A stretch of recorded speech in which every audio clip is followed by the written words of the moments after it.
قصتنا النهاردة عن شاب طيب بيحب بنت، وفي شاب تاني بيحب نفس البنت، بس الشاب التاني بيضحك على البنت علشان تحبه غصب عنها. الشاب الطيب بيخش منافسة معاه علشان يشوف البنت هتحب مين فيهم. بيبدأ الفيلم على شط بحر في مدينة حيدر أباد، وبيكون في شاب قاعد على الشط بيكتب شعر. وفي نفس اليوم بيوصل للمدينة وبنعرف إن هم طلبة في الجامعة، وكلهم بيروحوا الشط علشان يتفسحوا مع أصحابهم. وبنشوف بنت اسمها جيتا بتلعب في المية على الشط، وبتلاقي ريشة اللي كان بيكتب بيها الشاب في الأجندة بتاعته، وبتلاقيها مرمية على الأرض ومكتوب فيها شعر. وبيكون الشعر مكتوب عن بنت بيدور عليها الشاب ومش لاقيها، وبيقول إنه هيفضل يستناها لحد آخر العمر، وإنه مستعد يموت علشان يشوفها ولو حتى مرة واحدة. وجيتا بتعجب بشعره جدا وبتكتب جملة في الأجندة بتاعته وبتقوله فيها: أتمنى تلاقي البنت اللي انت بتحلم بيها، وكمان تعيشوا حياة سعيدة مع بعض. وجيتا بتروح مع صاحبتها فيرا على الجسر اللي فوق البحر، وبيكون في شباب بيعكسوها هي وصاحبتها، فبتحرك رجليها والخلخال بتاعها بيقع في المية. وفيرا صاحبتها بتقول للشباب اللي واقفين معاهم: ومحدش فيكم مستعد يضحي علشان يجيب الخلخال، ولا انتوا بس فالحين تعاكسوا ببنات الناس من غير فايدة؟ وفجأة بينط واحد في المية علشان يجيب الخلخال، وجيتا بتصحى من النوم. وكمان بنعرف ان ده حصل من فترة كبيرة، وان الراجل اللي نط في المية ده ما طلعش تاني، وجيتا حاسة ان هي السبب في موته. وفيرا بتصحى من النوم وبتقول لها نفس الكابوس صح، وبتقول لها: يا بنتي لازم تكبري دماغك من الموضوع ده، وان الراجل هو اللي نط يدور على الخلخال من غير ما حد يقوله، انت مالك انت بس. وفي نفس اليوم بنشوف شاب اسمه أجاي، وبنعرف ان هو البلطجي بتاع الكلية، لدرجة ان هو بيدخل ملعب كرة السلة وبيضرب كل الطلبة اللي هناك. بنشوف واحد بيشرب نسكافيه وبيطفي السيجارة في كوبايته. كان بيدخل السباق الجري في الكلية وبيكسب المركز الأول. وساعتها شاف جيتا في المدرجات ومعجب بيها جدا، وسأل صحابه إذا كان حد فيهم بيعرف جيتا. صاحبه بيقوله إن جيتا بنت صعبة جدا، وكل واحد مننا جرب يتكلم معاها بس هي ما عبرتش حد. فأجاي بيتفق مع واحد صاحبه إنه يخبطه قدام جيتا، وساعتها الكتب بتاعتهم تقع على الأرض، وبينزل يجيب الكتب وبيبص لعين جيتا علشان تحبه. الحركة دي كانت لسه جديدة عندهم، وواحد بيشوفهم وبيقول لصاحبه على اللي حصل، بيقولوا إنه أكيد بعد ما يمشوا شوية هيبصوا لبعض. تاني يوم هتلاقي أجاي ضرب واحد بيعاكسها وهي ماشية، وبعد كده هيقول لها تعالي نتقابل، ولو رفضت هيقول لها أنا هنتحر. في نفس اليوم واحد من أصحاب أجاي بيشوف جيتا وبيعاكسها، وأجاي لما بيشوفه بيضربه بالقلم قدام صحابه، وصاحبه بيقوله معلش هو ما يعرفش إن أنت بتحب جيتا وسامحه المرة دي. والواد بيقول لصاحبه إنك لازم تبعد عن أجاي بالذات عشان أجاي يبقى ابن بترام رئيس الوزراء، وكلمته بتمشي على عميد الكلية ذات نفسه، فما توديناش في داهية. الله يصلح حالك. وجيتا بتروح لأجاي وبتقوله انت ضربت الواد ليه، وبتقوله على فكرة انا عارفة كل الحركات الرخيصة دي، وشوية كمان هتقولي تعالي نتقابل بكرة وانا فاهمة كل حاجة. قال لها تصدقي انا عاوزك في موضوع مهم. وأجاي بيروح الكافيه وبيفضل مستنيها طول اليوم، وبيتعصب علشان هي ما جاتش. بيمشي وراها في المول وبيقول لها ما جاتيش امبارح ليه، وجيتا بتقول له ما اعرفش وبتخاف ترد عليه. وأجاي بيقول لها انا بحبك ولازم تسمعي كلامي، ولو ما قلتنيش انك بتحبيني قدام الناس كلها انا هرمي نفسي من فوق مبنى الكليه بكره الصبح. وجيتا بتقول لصاحبتها فيرا تفتكري أجاي ممكن يعمل كده، وفيتا بتقول لها ايوه عادي، ده واد مجنون على فكره وسيبينا نخلص منه احسن. وبعدين خلصت يا ستي قولوا له بحبك وريحيه، ده حته كلمه يعني مش مستاهل، علشان ما يموتش زي الراجل بتاع الخلخال وضميرك يأنبك وتقرفينه. وفي اليوم التاني بيكون فيها أطفال متجمعين، وبيجي شاب بسرعة وبيرمي حبل على الشجرة، وبيربط الحبل التاني في رجله وبيخلي الأطفال يمسكوا الحبل، وبينزل جوه وبينقذ كلب بتاع بنت صغيرة. وبنعرف ان هو شاب طيب جدا اسمه اريا، بس هو جسمه جسم شاب كبير ومخه زي طفل صغير، وبيروح يقدم في الكلية اللي فيها جيتا والعميد بيقبل. واريا بيشكره وبيقول له خد الشوكولاته دي. في الوقت أجاي بيكون واقف فوق المبنى والناس كلها متجمعين وفاكرينه هينط من فوق وينتحر، وهو اصلا ماسك ورده وبيمثل عليهم علشان جيتا. وكل البنات بتقول لجيتا قولوا له بحبك وخلصينا، اصل الواد ده مجنون وممكن يعملها. وجيتا بتقولها بصوت عالي علشان أجاي ينزل. واريا بيكون معدي من قدامها وبيشوفها وبيعجب بيها من اول نظر، وبيفضل يراقبها وهي ماشيه مع أجاي طول الوقت. وبعدها أجاي بيكون ماشي مع جيتا وبيتكلم في التليفون، واريا بيروح لجيتا وبيديها ورده وبيقول لها انا بحبك. وجيتا بتفضل ساكتة فبيديها الوردة وبيمشي بسرعة. وأجاي بيتعصب وبيقول لها هو يعرفك منين علشان يقولك بحبك، وبينادي على أصحابه وبيقول لهم أنا عاوز أعرف مين الواد ده. وواحد منهم بيقول له شكله لسه طالب جديد في الكلية. وبيتعصب أجاي على جيتا وبيخليها ترمي الوردة، ياخد الوردة منها وبيعلقها في الممر، وبيقول إن الوردة دي لمست إيد حبيبتي. وفي نفس اليوم بيكون في حصة موسيقى، وجيتا بتحكي لفيرا على اللي حصل، وهي بتقول لها هو الواد ده شكله حلو ولا لا. واريا بيكون واقف ورا فيرا وبيخليها تقع علشان يدي رسالة لجيتا، وجيتا ما بترضاش تاخد منه رسالة وبتخرج، وفيرا بتلاقي الرسالة وبتاخدها، واريا بيخرج ورا جيتا علشان يتكلم معاها. وجيتا بتقوله لو أجاي شافك معايا ممكن يقتلك. واريا بيقول لها انا عارف انك بتحبيه بس انا بحبك انت. واريا بيرجع لاصحابه الاطفال وبيوزع عليهم شوكولاته، وبيقول لهم ان هو فرحان ان جيتا قالت له انا مش بحبك. وولد صغير بيقول له يعني هو انت فرحان علشان هي قالت لك انها مش بتحبك؟ واريا بيقول له ان الحب والكره في القلب، وطالما دخلت قلبها يبقى انا مبسوط. وجيتا بتقرا الرساله بتاعت اريا قدام كل اصحابها، وبيروحوا يقابلوا اريا علشان يحذروه من أجاي. واريا بيقول لهم مش مهم، المهم ان جيتا تحبني زي ما انا بحبها. وبعدها بيروح لجيتا في المحاضرة وبيخبط على الشباك، والدكتور بيفتكرها بتكلمه فبيطردها بره المحاضرة. وجيتا بتخرج واريا بيفضل ماشي وراها، وهي بتقول له ده انت عاوز ايه بالظبط؟ فبيقول لها هو انت مش عايزه تتعرفي عليا خالص؟ فبتقول له اتعرف على مين ياض ده انت عبيط؟ فبيقول لها طب ما تيجي نشرب قهوه. وجيتا بتوافق في الاخر علشان تخلص من زن. واريا بيفضل باصص لها طول القعده وهي ساكته، وبتيجي بنت علشان تكلم جيتا، واريا بيقول حاجه قدامها، وجيتا بتفضل تضحك عليه. الله الله الله انت ضحكتي؟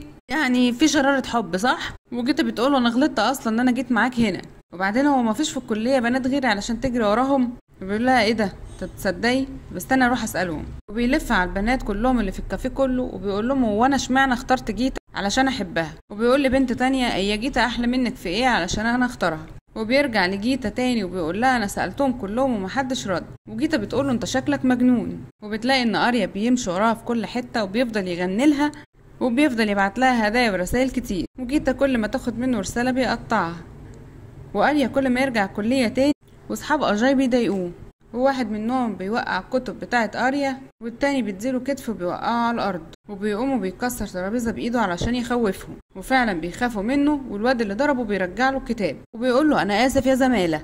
واصحاب أجاي بيقعدوا مع بعض وبيقولوا ان الواد ده زودها قوي وعمال يمشي ورا جيتا لما أجاي ما بيكونش موجود. وكمان المشكله ان كل البنات اللي في الكليه واقفين في صفه. وفي اليوم التاني أجاي بيعرف اللي حصل وبيروح يضرب اريا، وبيقوله انت ازاي بتحبها وانت عارف انها تبعي؟ واريا بيقول له هو انت اصلا بتحبها؟ وصاحب أجاي بيقول له اه طبعا بيحبها، امال هو جاي هيضربك ليه؟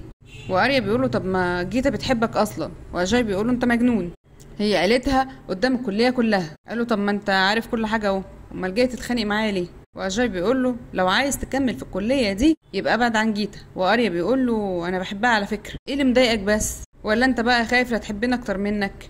لو هي يا سيدي بتحبك بجد فما تقلقش من حاجه. وفي نفس الوقت جيتا بيعرف ان اريا عيانه، وفي نفس اليوم أجاي بيعرف ان جيتا عيانه، واريا بيروح يركب ورا الموتوسيكل ويقول له انا جاي معاك. وصاحب أجاي بيقول له خليك واثق في نفسك يلا وخده معاك. وأجاي بيقف علشان يشتري فاكهه لجيتا، واريا بيقول له يعني هي هتحبك اكتر لو جبت لها جوافه مثلا؟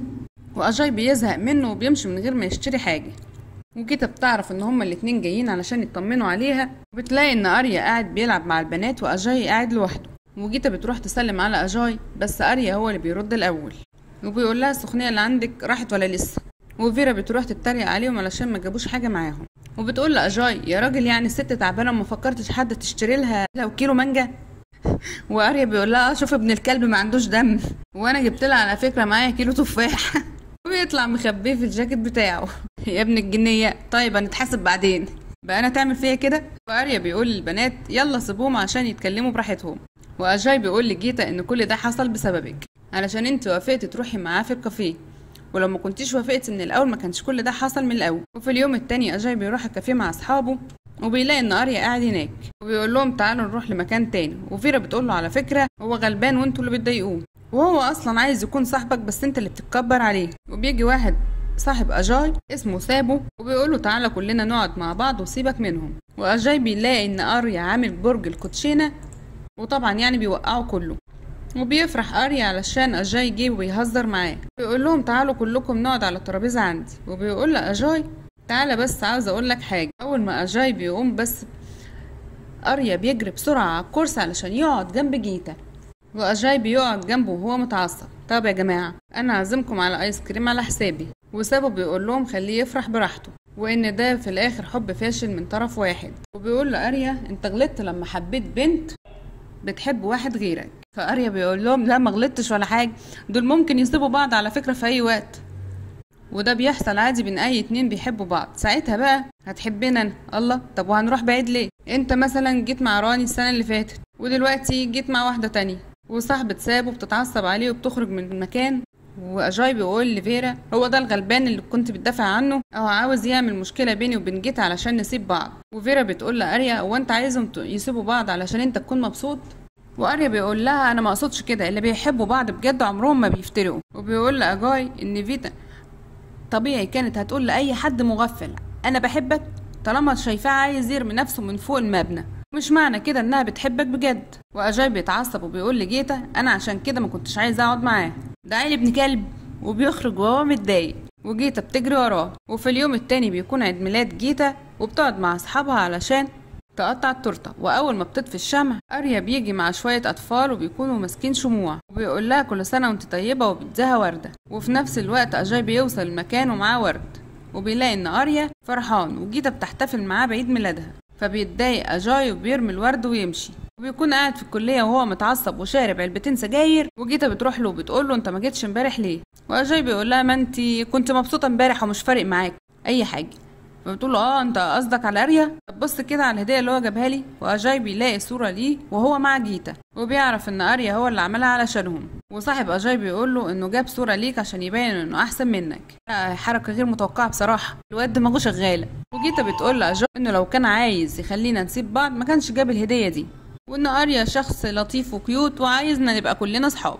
في نفس الوقت اريا بيكون سامع كلامهم وبيقول لاجاي ايه عجبتك الهديه؟ كنت بفكر يا راجل ان انا احط صورتي بس خفت ان انت تتضايق ولا حاجه. واريا بيفضل يتكلم ويهزر معاه واجاي بيتعصب اكتر. وبنشوف فيترام ابو اجاي وهو في اجتماع في بيته، وفيترام بيلاقي ان ابنه بيتضايق وهو قاعد مع صحابه، وبيعرف ان ابنه عنده مشكله في الكليه. وبينادي على سومو السواق بتاعه وبيقول له شوف اجاي محتاج ايه وحل المشكله. وجيتا بتكون قاعده في المكتبه وبيجي واحد من رجاله اجاي وبيقول لها ان اجاي عاوزك. وجيتا بتكون ماشيه في الطرقه واريا بيكون ماشي قدامها، واجاي بيبعت واحد تبعه علشان يخبط فيهم وهم ماشيين. فبيتكعبل اريا ويحضن جيتا بالغلط. واجاي بيكون واقف بعيد وبيصورهم مع بعض، وبيحط الصورة في الحوش بتاع الكلية وبيكتب عليها جيتا انا عاوزك تحضنيني. والكلية كلها بتشوف الصورة وبيفضلوا يتكلموا عن الموضوع.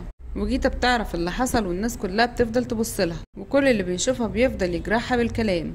واريا بيشوفها وبيروح يسلم عليها فبتتعصب جيتا وبتروح تضربها بالقلم، وبتقول له انا سمعتي باظت في الكليه بسببك، وخليت الناس كلها تبصلي على اني واحده رخيصه وبتمشي ورا الرجاله، وانك اصلا مجنون، وانك عايز تحبني بالعافيه وانا اصلا بكرهك. وعلى فكره انا بحب اجاي وهتجوزه، وهثبت للناس كلها اننا بنحب بعض وهنتجوز، وانا عمري ما هكون مبسوطه غير لما تبعد عني ومش عاوز اشوف وشك تاني. واريا بيقول لها لو هو ده اللي هيسعدك مش هخليك تشوفي وشي تاني.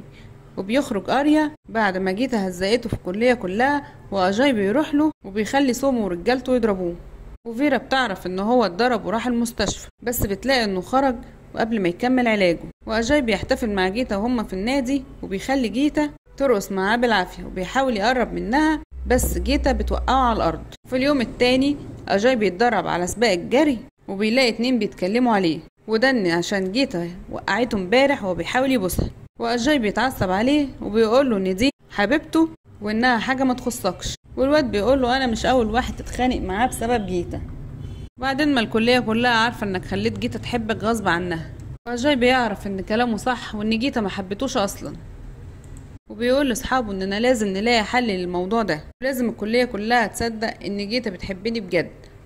وجيتا بتروح عنده علشان تسلم عليه، وفي بنت بتقول لها انت ليه اتخانقتي معاه امبارح؟ فبتقول لها علشان هو قليل الادب وحاول يقرب مني. واصحاب اجاي بيقولوا احنا هنعمل رحله وهنطلع كلنا. واجاي بيقول لجيتا هتطلعي معانا الرحله، ولكنها بترفض. عمك اجاي بقى بيتقمص وبياخد شنطته وبيمشي، يلا مع السلامه. واصحابه بيقول لجيتا انه مش هيخش السباق السنه دي، وجيتا بتروح تقول له انت مش عاوز تخش السباق ليه؟ واجاي بيقول لها عشان انت مش عايزه تطلعي معايا الرحله. وجيتا بتقول له انا هطلع معاك الرحله لو كسبت السباق. وفي اليوم التاني بتروح معاه، وفي اليوم التاني بيكون سباق الجري وكلهم بيشجعوا اجاي، بس كلهم بيشجعوا اكتر لما بيلاقوا اريا دخل السباق. وصاحب اجاي بيقول كده بقى ما فيهاش رحلات خالص. وبيبدأ السباق والاتنين بيجروا جنب بعض بسرعة، واجاي بيغمز لواحد صاحبه علشان يوقع اريا، وفعلا اريا بيقع على الارض بس بيقوم بسرعة ويكمل، وبيجري بأقصى سرعة لحد ما يوصل لأجاي وبيوصل لخط النهاية وبيكسب السباق. وجيتا بتكون متضايقة علشان كلهم بيشجعوا اريا، واجاي بيرمي عليه بيرة وبيغرق هدومه، وبينزل يتريق عليه ويقول له ينفع بطل الكلية في الجري هدومه تتبل كده؟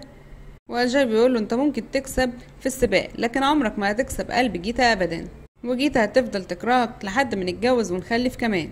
واريا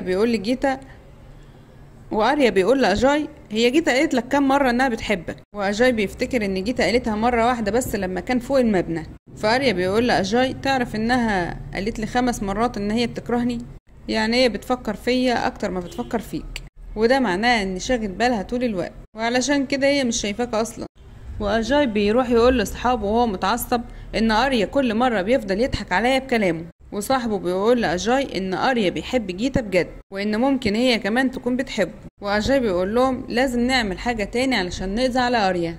واجاي بيقول له نعزم جيتا في الحفلة ونخليها تتعرف على لوالدك، وقول لوالدك انك عاوز تتجوزها، وساعتها نعمل فرح في الكلية علشان نغيظ اريا ونحرق دمه. وفي اليوم التاني بيكون في حفلة في بيت فيترام، واجاي بيروح يكلم ابوه عشان يشوف فيتا، وفيترام بيعجب بجمالها وبيقول لأجاي انت بتحبها مش كده؟ وبيطلع فيترام قدام الناس وبيرحب بيها وبيقول لهم ان ابنه أجاي هيتجوز اخيرا، وبيقول لكل الناس ان ابنه أجاي هيتجوز اخيرا والعروسة هتكون الانسة لاسي.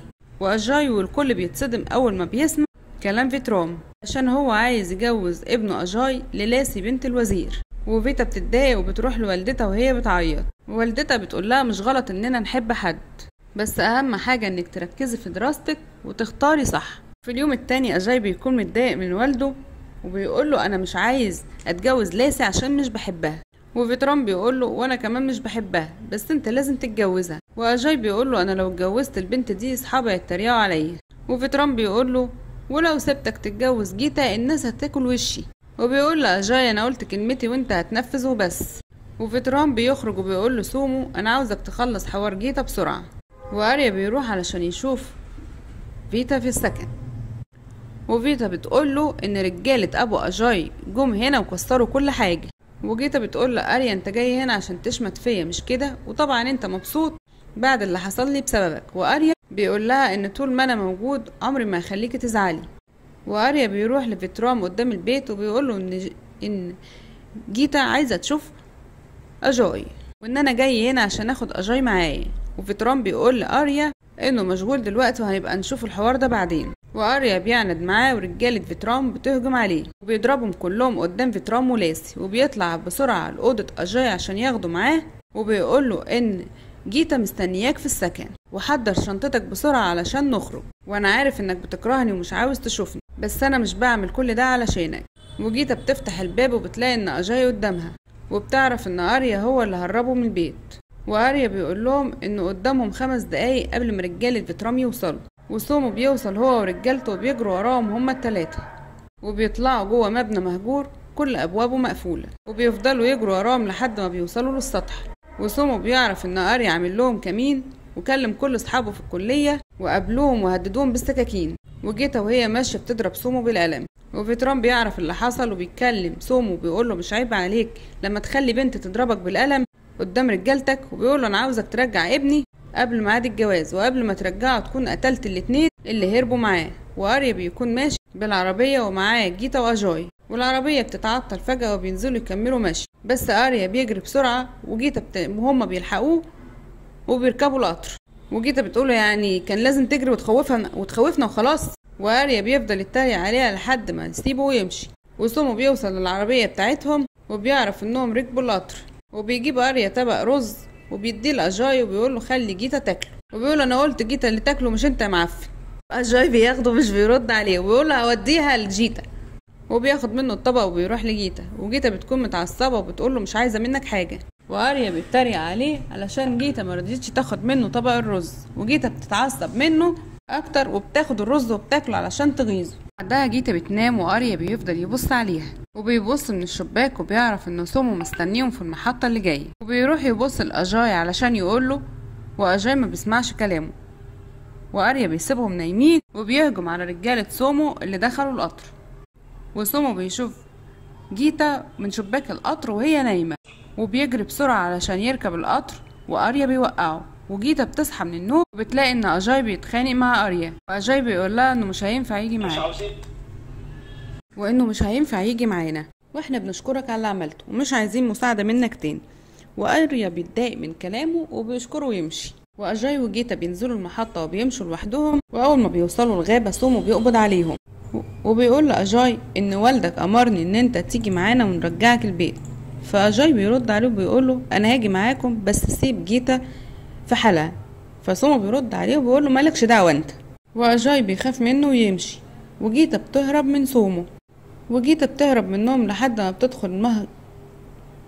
ما بتدخل مخزن مهجور، وسومو بيمسكها من شعرها ويضربها، وفي نفس الوقت بيوصل اريا المكان وبيهجم على رجالة سومو، وسومو بيهجم عليه ويضربه علشان يلحق يقتل جيتا، بس اريا بيهجم عليه بسرعة ويضربه وبينقذ جيتا، وبيمسك سومو ويفضل يضرب فيه لحد ما يموت، واجاي بيفضل مع جيتا وبيرجعها تاني لاريا، وبيكونوا قاعدين قدام كوخ قدام البحر، واريا لما بيصحى من النوم بيلاقي اجاي مش موجود، ولما بيسأل جيتا عن مكانه بتقوله معرفش، وبيخرج بيدور عليه في الغابة ومش بيلاقيه، وبيرجع تاني لجيتا وبيقول لها ما تخافيش اجاي مش هيسيبك، وبيقول لها انه ساب رسالة قبل ما يمشي، وجيتا بتكون عارفة ان اريا هو اللي كتب الرسالة بس بيكذب عليها، واريا بيعرف ان جيتا عيانة وجسمها سخن فبيجيب لها دكتور علشان يكشف عليها، وبيفضل قاعد جنبها لحد ما تخف. وفي اليوم التاني جيتا بتصحى من النوم وبتشوف اريا وهو بيتخانق مع النملة اللي قرصتها، جابت لها سخونة، وبتفضل تضحك عليه وهو بيكلم النملة، وبيفضلوا قاعدين فترة كبيرة في الكوخ وبيقضوا وقت جميل مع بعض، وبيلاقوا شجرة جوز الهند كبيرة وبيفضلوا ياكلوا منها.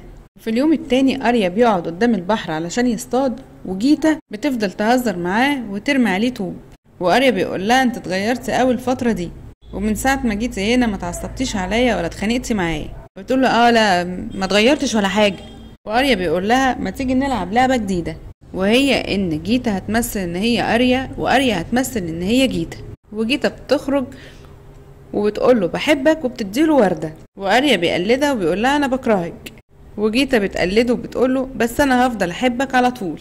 بيقول لها وانت ما بتفهميش يا بت انا بكرهك وعمري ما هحب واحده مجنونه زيك. وجيتا بتزعل بجد وبتروح تعيط وبتروح للدكتور وبتفضل تتكلم معاه، والدكتور بيقول لها ان هو يعرف اريا من لما كان صغير، بس والدته ربته على الحب قبل ما تموت، لكنه دايما عبيط وبيحب الناس من غير مقابل، وان انا كنت قلقان عليه لانه طيب جدا وناس كتير قوي بيستغلوا طيبته. وجيتا بتروح لاريا وبتقول له انا عارفه انك كذبت عليا وانك انت اللي كتبت الرساله، وقلت ان اجاي هيرجع بعد اسبوع. واريا بيحط ايده على ودانه علشان عارف انه اتكشف قدام جيتا، وجيتا بتقوله انت ليه حبيتني من الاول اصلا، وليه كنت عايزني احبك غصب عني، والمشكله دلوقتي اني بقيت بحبك بجد. وفي نفس الوقت اجاي بيجي وهو مع ابوه، وجيتا بتفتكر ان اريا فعلا ما كانش بيكذب عليها، واجاي بيقول لها انا عمري ما كنت اعرف طعم الحب ولا معناه، وكنت بتمنظر قدام الناس علشان بكلم بنات. وبيقول لاريا انا كنت عايز جيتا تكرهك علشان تحبني، بس عرفت ان الكره ملوش لازمه واتعلمت ده منك، لان انت كنت مستعد تعمل اي حاجه علشانها، وانا ما قدرتش اعمل نص الحاجات اللي انت عملتها، بس قدرت اقنع والدي واخليه يوافق على الجواز. وفيتران بيقول لجيتا انا اسف على اللي حصل بسببي، وكمان اسف ان حرمت ابني من البنت اللي بيحبها، بس هو برضو غلط علشان ما كانش متمسك بيكي من الاول، ودلوقتي اتغير وعرف غلطته، وانا كمان اتغيرت وعاوز اصلح اللي اتكسر بينكم. وبيقول لاريا انا اتعلمت الحب منك، ومعنى ان اجاي سابك مع جيتا معنى كده انه واثق فيك اكتر من نفسه. وفيتران بيقول لاريا لازم تحضر الفرح، وجيتا بتبص لاريا وهي مصدومه من اللي بتسمعه، ولكن اريا بيغير الموضوع وبيقول لهم ان كل المشاكل اتحلت خلاص، وبيقول لجيتا ان كل حاجة مشيت زي ما انت عاوزة، وبيكونوا كلهم ماشيين مع بعض. وجيتا بتمسك ايد اريا اول ما المطره تمطر، واريا بيقول لهم مفيش حاجه، تلاقيها خافت من صوت البرق. وفي اليوم التاني بيكون فرح جيتا واجاي، واصحاب اجاي بيستغربوا لما بيلاقوا اريا بيوزع الاكل، وفيرا بتتضايق لما بتلاقي اريا بيوزع الاكل والعصاير على المعازيم. واريا بيقول لها انت ليه واقفه هنا؟ مش المفروض تكوني مع جيتا علشان تلبسيها الفستان؟ وفيرا بتتعصب وبتضربه بالقلم، وبتقوله هتفضل تداري زعلك لحد امتى، وان مفيش دمعة واحدة نزلت منك لحد ما جيت، وانك من جواك متضايق وبتحاول تبين انك مبسوط قدام الناس، وما كانش المفروض تيجي النهارده وتعمل كل ده. وبعدها جيتا بتنزل وهي لابسه الفستان، وبتشوف ان اريا واقف على جنب وزعلان، واريا بيقول لها انا عاوز اتكلم معاكي ضروري، وبيقول لها انا حاسس ان ندمت ان حبيتك، وعلشان انت عمرك ما حاولت حتى تديني فرصه. بيقول لها انا كنت فاكر ان الحب مجرد عطاء، واننا لازم نحب الناس حتى لو كانوا بيكرهونا، بس المرة دي انا نفسي حد يردلي الحب ده. وبيقول لجيتا انا عاوزك تقولي لي الحقيقة، هو انت ما حسيتيش ولو لمرة واحدة انك بتحبيني؟ وبيقول لها كمان انا غلطت لما حبيت من طرف واحد، علشان انا برضو انسان مش ملاك، والحقيقة برضو ان انا ما اقدرش اعيش من غيرك. وجيتا بتشوفه وهو بتعيط، وبتعيط هي كمان، واريا بيبص عليها وهو بيضحك، وبيقول لها هو انتي كنت فاكراني بتكلم بجد؟ ده انا كنت بهزر معاكي. وقبل ما يخرج ويسيبها اداها وردة اداها وردة بس بنعرف ان هو كان بيكذب عليها. وبيخرج من الفرح وهو بيعيط بجد. وفي نفس الوقت بيجوا الاطفال اللي كانوا بيلعبوا مع اريا وبيدوا لجيتا هدية، وجيتا بتفتح الهدية وبتتصدم اول ما تشوفها، وبتلاقي الاجندة اللي شافتها على الشط زمان، وبتقرا نفس القصيدة اللي كانت مكتوبة عليها، وبتعرف ان اللي كتب القصيدة دي هو اريا. وكمان بتلاقي الخلخال بتاعها اللي وقع منها في المية، وبتعرف ان اريا هو الشاب اللي نط في البحر وكان هيضحي بحياته علشان الخلخال. وجيتا بتروح تقعد جنب اجاي في الكوشة، وبتفتكر اريا لما جاب لها اول مرة وردة في الكلية، وكمان بتفتكر لما ضربته قدام الناس كلها بالقلم. واجاي بيبص لجيتا وبيسألها انت بتعيطي ليه؟ وجيتا بترد عليه وبتقوله انا اسفة بس انا بحب اريا. وبتسيب الفرح وبتخرج وبتروح تقابل اريا عند البحيرة وهي بتعيط، وتقوله انت كنت فاكرني ان انا لسه بكرهك، بس انا اتغيرت علشانك، وعايزين نلعب اللعبة تاني وانت هتكون جيتا وانا اريا. وفي النهاية جيتا بتحضنه وبتقوله انها بتحبه. كده انتهى الفيلم، وما تنساش تعمل لايك وتشترك في القناة وتشارك الفيديو، وانتظروا بقى باقي الافلام، وسلام.